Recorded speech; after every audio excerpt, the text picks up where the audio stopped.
अस्सलाम वालेकुम, मेरा नाम है जबीरिया दिल और आप देख रहे हैं तख्ती ऑनलाइन। रिसर्चर्स ने इलेक्ट्रोएन्सेफेलोग्राफी यानी EEG स्कैन्स की मदद से दिमाग की उम्र का अंदाज़ा लगाने के लिए आर्टिफिशियल इंटेलिजेंस पर इन्हिसार करने वाला एक मेथड बना लिया है। इसकी मदद से दिमाग को होने वाली बीमारियों का कब्ल अज़ वक्त अंदाज़ा लगाया जा सकेगा। इससे पहले ये काम MRI स्कैन्स की मदद से किया जाता था, लेकिन दिमाग पर रिसर्च करने का ये जो तरीका बनाया गया है ये गुज़िश्ता तरीके की निस्बत कहीं ज़्यादा सस्ता और बेहतर है। इस तकनीक में आर्टिफिशियल इंटेलिजेंस किसी भी इंसान के दिमाग की उम्र का अंदाज़ा लगाने के लिए MRI स्कैन के बजाय EEG स्कैन्स को पढ़ती है। इस टेक्नोलॉजी में MRI स्कैन के बजाय EEG स्कैन्स का इस्तेमाल इसलिए किया जाता है क्योंकि ये कम खर्च और ज़्यादा बेहतर नताइज मुहैया करते हैं। इस टेक्नोलॉजी का फ़ायदा ये है कि इसका इस्तेमाल करके सबसे पहले किसी भी शख्स के दिमाग की उम्र मालूम की जाती है, और अगर इसका दिमाग वक्त से पहले बूढ़ा हो चुका हो, यानी जितनी इसकी उम्र होनी चाहिए वो इससे कहीं ज़्यादा उम्र का नज़र आ रहा हो, तो इस सूरत में डिमेंशिया और पार्किंसंस जैसी मुमकिन बीमारियों से बचने के लिए कब्ल अज़ वक्त इक़दाम किए जा सकते हैं। जैसा कि इससे पहले बयान हो चुका, ये टेक्नोलॉजी कम खर्च, जदीद और बेहतर नताइज की हामिल है। यही वजह है कि इसको अवामी सतह और मुस्तकिल बुनियादों पर आम लोगों के दिमागों की स्क्रीनिंग के लिए इस्तेमाल किया जा सकता है।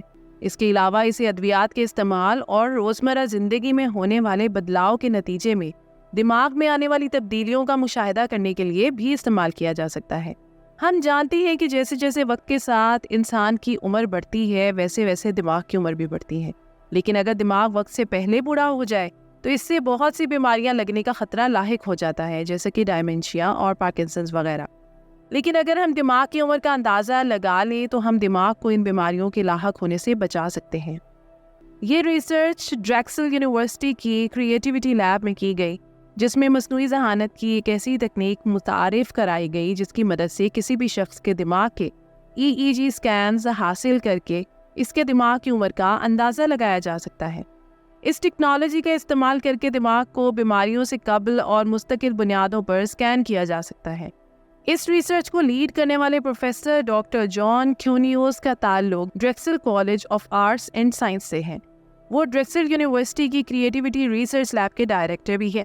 ये टेक्निक जिसकी मदद से किसी भी शख्स के दिमाग की उम्र का अंदाज़ा लगाया जा सकता है, ये बिल्कुल वैसे ही काम करती है जिस तरह एक इंसान दूसरे इंसान की ज़ाहिरी शक्ल सूरत और हालत को देखकर इसकी उम्र का अंदाज़ा लगाता है।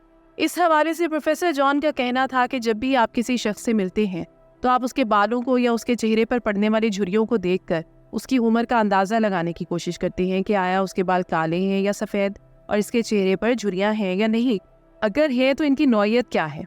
फिर जब आप उस शख्स से उसकी असल उम्र पूछते हैं तो आप ये जानकर हैरान हो सकते हैं कि इसकी उम्र तो इससे कहीं कम या ज़्यादा है जितनी उम्र का वो लगता है। ये टेक्निक भी बिल्कुल इसी तरह काम करती है। इस टेक्निक में जिस भी इंसान के दिमाग की उम्र मालूम करना मकसूद हो, इसके EEG स्कैन्स आर्टिफिशियल इंटेलिजेंस को मुहैया किए जाते हैं। आर्टिफिशियल इंटेलिजेंस इन स्कैन्स का अपने अंदर पहले से महफूज स्कैन्स के साथ मुवाजना करके दिमाग की उम्र का अंदाज़ा लगाने की कोशिश करती है। इससे कबल मशीन लर्निंग एल्गोरिथम्स को मुख्तलिफ उम्र के लोगों के दिमागों के MRI स्कैन्स दिए जाते थे। साथ में ये भी वाज़ेह किया जाता था कि हर स्कैन में मौजूद दिमाग की उम्र क्या है। ये एल्गोरिथम इन मालूमात को महफूज कर लेते थे, और जैसे ही किसी शख्स के दिमाग की उम्र मालूम करना मकसूद होता, इसका MRI स्कैन किया जाता और इसे इस मशीन लर्निंग एल्गोरिथम के हवाले कर दिया जाता। ये एल्गोरिथम इसका मुवाजना पहले से मौजूद स्कैन से करके उम्र का अंदाज़ा लगाता था। जॉन और इनके साथियों ने इस तरीके का इस्तेमाल करते हुए ये नई टेक्निक बनाई जिसमें आर्टिफिशियल इंटेलिजेंस के इस्तेमाल के साथ साथ MRI स्कैन्स की जगह EEG स्कैन्स ने ले ली। डॉक्टर जॉन के मुताबिक इस टेक्निक का इस्तेमाल करके दिमाग का मामूल का चेकअप भी किया जा सकता है। अगर किसी शख्स का दिमाग इसके हमउम्रों के मुकाबले में नौजवान लगता है तो इसके लिए परेशानी की कोई बात नहीं, लेकिन अगर किसी का दिमाग इसके हमउम्रों के मुकाबले में ज़्यादा उम्र का महसूस होता है तो इसके लिए ख़तरे की बात है, क्योंकि इस कंडीशन को ब्रेन एज गैप या प्रीमेच्योर ब्रेन एजिंग के तौर पर जाना जाता है, जिसमें एक इंसान का दिमाग इसकी असल उम्र से बूढ़ा हो चुका होता है।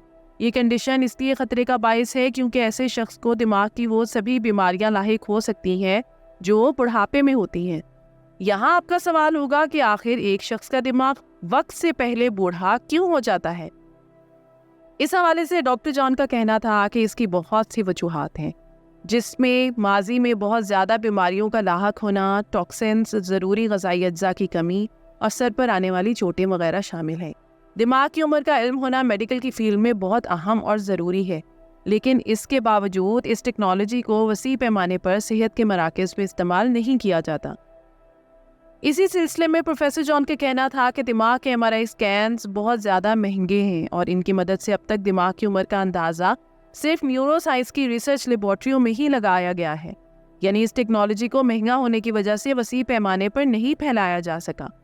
جبکہ میں نے اور میرے ساتھیوں نے ایک ایسی ٹیکنالوجی متعارف کروائی ہے جو MRI اسکینز کے بجائے EEG یعنی الیکٹرو انسیفیلوگرافی اسکینز کو استعمال میں لا کر دماغ کی عمر کا اندازہ لگاتی ہے۔ یہ بہت کم خرچ ٹیکنیک ہے، یہی وجہ ہے کہ مستقبل میں اسے وسیع پیمانے پر استعمال کیا جا سکے گا۔ یہاں آپ کا سوال ہوگا کہ آخر EEG کیا ہے؟ یہ دراصل ایک انسان کے دماغ میں بننے والی لہروں کے اسکین ہے۔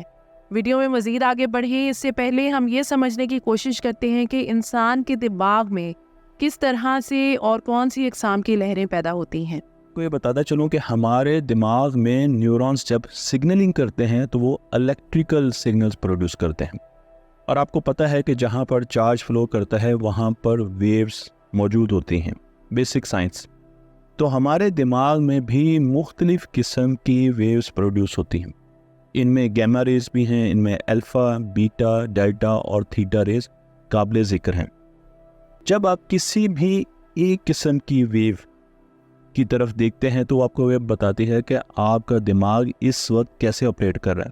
مثلا میں آپ کو بتاتا چلوں کہ جب ہم آفس میں کام کر رہے ہوتے ہیں تو اس وقت ہمارے دماغ میں بیٹا ریز بہت زیادہ غالب ہوتی ہیں، باقی ریز بھی پروڈیوس ہو رہی ہوتی ہیں۔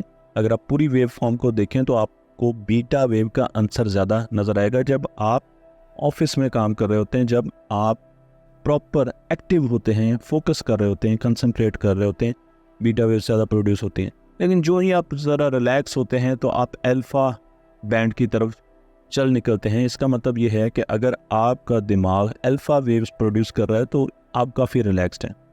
اگر ہم گیما بینڈ کی بات کریں تو ہائپر ایکٹیویٹی کی طرف آتا ہے اور بہت ہی زیادہ مسٹیریس قسم کا بینڈ ہے جس کو میں اسٹڈی کرنے میں بہت زیادہ توجہ دے رہا ہوں، کیونکہ گیما بینڈ کے بارے میں بتایا جاتا ہے کہ جب آپ اس بینڈ میں آپریٹ کرتے ہیں تو سیل لیول پر جا کر آپ کی ہیلنگ، باڈی کی ہیلنگ شروع ہو جاتی ہے۔ جی ہاں، بہت ہی زبردست چیز ہے اور اس پر ہم نیورو لیڈرشپ کے کورس میں بہت زیادہ ڈسکس کریں گے۔ پھر ہمارے پاس تھیٹا بینڈ ہوتا ہے اور ہمارے پاس ڈیلٹا بینڈ ہوتا ہے۔ نیند میں یہ دونوں بینڈز ہمیں میسر ہوتے ہیں۔ یہ MRI کی نسبت کہیں زیادہ کم خرچ اور آسان ٹیکنیک ہے جس میں ایک مریض کچھ منٹوں کے لیے ایک ہیڈ سیٹ پہنتا ہے جس کی مدد سے اس کے دماغ میں بننے والی لہروں کو ریکارڈ کر کے ان کے اسکینس لیے جاتے ہیں۔ یہ اسکین پھر آرٹیفیشل انٹیلیجنس کے حوالے کیے جاتے ہیں جو ان کی مدد سے دماغ کی عمر کا اندازہ لگاتی ہے۔ اس تکنیک کے حوالے سے ڈاکٹر جان کا کہنا تھا کہ چونکہ یہ طریقہ کم خرچ ہے تو اس کی مدد سے کسی بھی شخص کے دماغ میں ہونے والے بدلاؤ کو سمجھنے کے لیے وقت کے مختلف وقفوں کے بعد دماغ کی اسکریننگ کی جا سکتی ہے، اور اگر کوئی شخص دماغ کے کسی مسئلے کے پیش نظر کوئی دوا کھا رہا ہے یا کسی قسم کی کوئی ورزش کر رہا ہے تو وہ بھی اپنے دماغ میں ہونے والی تبدیلی پر ہر وقت نظر رکھ سکتا ہے۔ اس کے ساتھ ساتھ اس تکنیک سے صحت مند افراد بھی فائدہ اٹھا سکتے ہیں۔ آپ سوچ رہے ہوں گے کہ بھلا صحت مند افراد اس سے کس طرح فائدہ اٹھا سکتے ہیں؟ تو اس حوالے سے ڈاکٹر جان کا کہنا تھا کہ صحت مند افراد اپنے زندگی گزارنے کے روزمرہ کے طریقوں کو بدل کر ساتھ ساتھ دماغ میں ہونے والی مثبت اور منفی تبدیلیوں کا اندازہ لگا کر اپنی روزمرہ روٹین کو سیٹ کر سکتے ہیں۔ ڈریکسل یونیورسٹی نے اس ٹیکنالوجی کی باغ دور کینیڈا کی ہیلتھ کیئر کی ایک کمپنی ڈائگنامڈ ہولڈنگز کے حوالے کر دی ہے تاکہ اسے وسیع پیمانے پر استعمال میں لایا جا سکے۔ پروفیسر ڈاکٹر جان کونیوس کے ساتھ ساتھ اس ریسرچ میں ڈاکٹر فینکنگ جانگ، یونگ ٹیک او اور جیسیکا فلیک نے بھی حصہ لیا۔ تو یہ تھی آج کی ویڈیو۔ امید کرتی ہوں کہ یہ ویڈیو آپ کے لیے بہت انفارمیٹیو اور دلچسپ رہی ہوگی۔ آپ سے گزارش ہے کہ ویڈیو کو لائک کریں اور ایسی ہی مزید دلچسپ، انفارمیٹیو اور ایجوکیشنل ویڈیوز کے لیے ہمارے چینل تختی آن لائن کو سبسکرائب کر کے بیل آئیکن کو بھی لازمی پریس کر لیں۔ شکریہ۔ ملتے ہیں ایسی ہی کسی نئی ویڈیو میں۔ مجھے دیجیے اجازت۔ اللہ حافظ۔